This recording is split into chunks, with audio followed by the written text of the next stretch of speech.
বন্ধুরা, কেমন আছেন সবাই? সোনার সংসারের নতুন একটি ব্লগে আপনাদের সকলকে স্বাগত জানাই।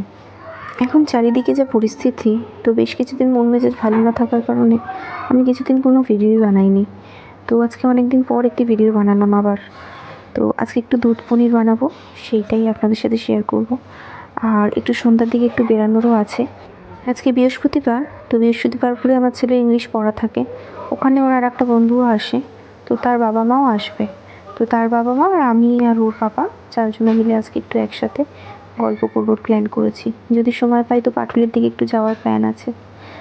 তো আমি দুধ পনিরের জন্য 400 গ্রাম পনির নিয়েছি, সেটাকে একটু বড় বড় করে কেটে, আর এখানে একটা বাটির মধ্যে 20 গ্রাম মতো পোস্ত, 10-12টা কাজু আর চালমগজ 25 গ্রাম মতো নিয়ে ভিজিয়ে রেখেছি। এটাকে একটা মিক্সচার গ্রাইন্ডারে পেস্ট করে নেবো ভালো করে।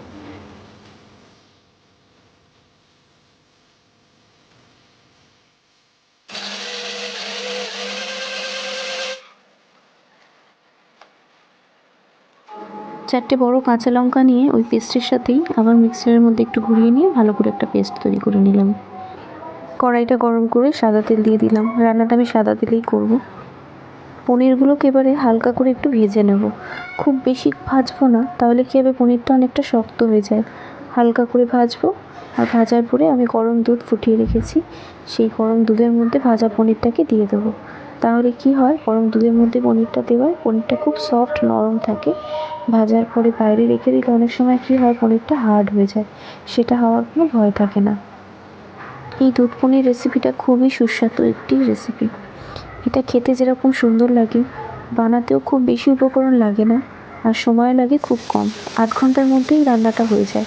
হাতে কম সময় থাকলেও এই রান্নাটা অতি সহজেই আপনারা করে নিতে পারবেন, অথচ খুব টেস্টি হয়। এটা ভাতের সাথেও ভালো লাগে, যে কোনো রুটি, পরোটা, নান, যে কোনো কিছুর সাথেই খেতে খুব ভালো লাগে। এবার এটাকে তুলে ডাইরেক্ট গরম দুধের মধ্যে দিয়ে দিচ্ছি। যতক্ষণ না পর্যন্ত আমরা গ্রেভিটা তৈরি করব, ততক্ষণ পর্যন্ত এই দুধের হাঁড়িটা পনিরের সাথে একটা পাত্র দিয়ে ঢেকে রেখে দেবো। সব পনিরগুলো দুধের মধ্যে দেওয়া হয়ে গেছে। এভাবে পনির ভাজা তেলের মধ্যেই 2-3টে ছোটো টুকরো দালচিনি, 3-4টে ছোটো এলাচ, 4-5টা লবঙ্গ, একটা শুকনো লঙ্কা, 2টো তেজপাতা, এগুলো দিয়ে ভালো করে একটু নেড়ে চেড়ে নেব, একটা সুন্দর গন্ধ না বেরানো পর্যন্ত। এবার পোস্ত, কাজু বাদাম, চালমগজ আর কাঁচা লঙ্কার যে পেস্টটা তৈরি করে রেখেছিলাম, সেটা ওই তেলের মধ্যে দিয়ে ভালো করে নেড়ে চেড়ে কষিয়ে নিতে হবে। যেহেতু কাজু বাদাম আছে, নিচের দিকটা একটু একটু মনে হবে যেন সেটে যাচ্ছে, কিন্তু আবার ঘষলেই উঠে যাবে। এটা কন্টিনিউ নাড়তে থাকতে হবে, নেড়ে নেড়ে নেড়ে পুরো যতক্ষণ না পর্যন্ত জলটা শুকিয়ে তেল ছেড়ে দিচ্ছে, ততক্ষণ পর্যন্ত এটাকে নেড়ে একদম কষিয়ে নিতে হবে মশলাটা। 1 টেবিল চামচ আদা বাটা এর মধ্যে দিয়ে দেবো। দেওয়ার পর আবারও ভালো করে এটাকে নেড়ে নেড়ে কষিয়ে নিতে হবে, যতক্ষণ না পর্যন্ত আদার কাঁচা গন্ধটা চলে যাচ্ছে। এবার তরকারিটার মধ্যে সুন্দর একটা কালার আনার জন্য একটু কাশ্মীরি লঙ্কার গুঁড়ো দিয়ে দিলাম। ভালো করে সব একসাথে মিশিয়ে নেওয়ার পর আমাদের মশলাটা কিন্তু এখন কষানো কমপ্লিট, রেডি হয়ে গেছে। এবার অল্প একটু পরিমাণ জল অ্যাড করে ভালো করে একটু নেড়ে চেড়ে ঢেকে রেখে দেবো, যতক্ষণ না পর্যন্ত জলটা আবার ফুটে পুরো মরে যাচ্ছে, মশলা থেকে তেলটা না বেরিয়ে আসা পর্যন্ত। মশলা থেকে পুরোপুরি তেল ছেড়ে দিয়েছে। এবার দুধ সমেত ভিজিয়ে রাখা পনিরটা একসাথে এর মধ্যে ঢেলে দেবো। এটাকে এবার ফুটতে দেওয়ার জন্য একটু ঢেকে রেখে দেবো। 2-3 মিনিট ফোটার পরেই গ্রেভিটা আমাদের অনেকটাই গাঢ় হয়ে গেছে। অল্প একটু কাসুরি মেথি নিয়ে হাতের মধ্যে ভালো করে এরকম ক্রাশ করে এর মধ্যে ছড়িয়ে দিয়ে দেবো। এতে খুব সুন্দর একটা ফ্লেভার আসে, সেন্টটাও খুব সুন্দর হয়, লুকসটাও সুন্দর হয়, টেস্টও সুন্দর হয়। অল্প একটুখানি ঘি দিয়ে দিলাম এর মধ্যে, এটা অপশনাল সম্পূর্ণ, দেওয়া যেতেও পারে নাও যেতে পারে, বাট দিলে কী হয়, খুব সুন্দর একটা সেন্ট বেরোয়, খেতেও খুব সুন্দর হয়। অল্প একটু পরিমাণ চিনি এর মধ্যে দিয়ে দিলাম। ব্যাস, আমাদের দুধ পনির রান্না রেডি সার্ভ করার জন্য। আপনারাই এবার দেখে বলুন তো দুধ পনির রান্নার লুকসটা কেমন হয়েছে। সত্যি কিন্তু এটা দেখতে যতটাই সুন্দর, খেতেও কিন্তু ততটাই সুন্দর। আমি বলছি, আপনারা একবার হলেও ট্রাই করে দেখবেন, ভীষণ ভালো লাগবে আপনাদের। আর এটা সাদা ভাত দিয়ে, স্পেশালি পরোটার সাথে খুবই ভালো লাগে, নানের সাথেও খুব টেস্ট লাগে, সব কিছুর সাথে এটা চলে যায়, জানেন তো। প্রত্যেকের খুবই প্রিয় একটি নিরামিষ রান্না। দাঁড়ান, এটার থেকে অর্ধেকটা একটু আমি তুলে রেখে দেবো।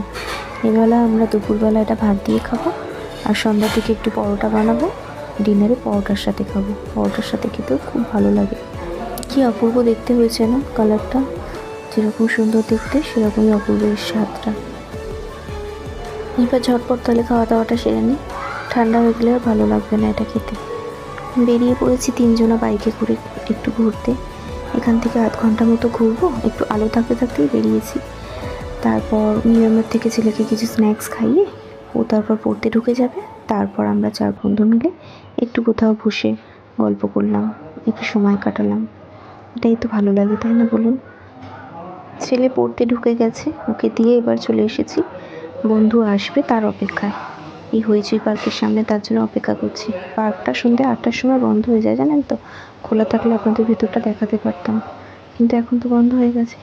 গেটের সামনে এখন দারোয়ান নেই, কিন্তু দেখুন বড় দারোয়ান কিন্তু বসে আছে, কড়া নজরদারি তার। এই পার্কের ভেতরটা না খুব সুন্দর ইউনিক ইউনিক জিনিস করা আছে। যেমন এই স্ট্যাচুটি দেখুন, মাঝখানে তার অর্ধেক দেহ নেই, কিন্তু সে তাও কীভাবে যেন দাঁড়িয়ে আছে। এরকম অনেক কিছু জিনিসের মধ্যে করা আছে। এই সাইডে জিমের কিছু জিনিস আছে বাচ্চাদের, বড়দের। একটা বড় শিম্পাঞ্জিও করা আছে স্টিভ, তার গালের ভেতর থেকে না জিভ দিয়ে বাচ্চারা স্লাইড চড়ে নিচে নামে, খুব সুন্দর লাগে। ওই যে আমার বান্ধবী আসছে হেঁটে হেঁটে তার মায়ের বাড়ি থেকে, ওর বড় আসবে এক্ষুনি। এই দেখুন কাণ্ডখানা। আমরা সবে একসাথে বললাম যে একটুখানি পাটুলি বা কোথাও যাব। এদিকে প্রায় 1 ঘন্টার কাছাকাছি হয়ে গেল, বৃষ্টি থামার নাম নেই, কম বেশি বৃষ্টি হয়েই যাচ্ছে। কিন্তু এখানেও খারাপ লাগছে না, জানেন তো? 4 জন মিলে বেশ ভালোই গল্প করছি। শুধু মিস করছিলাম একটু গরম গরম চায়ের। যাকে পাটুলি নাই বা যাওয়া হলো, সময়টা ভালোভাবে কাটানো, আনন্দে থাকা, এটাই বড় কথা, তাই না বলুন? তো আজকের ভিডিওটা আমি এখানেই শেষ করছি। খুব তাড়াতাড়ি দেখা হবে আপনাদের সাথে আরও কোনো একটি নতুন ব্লগের সাথে।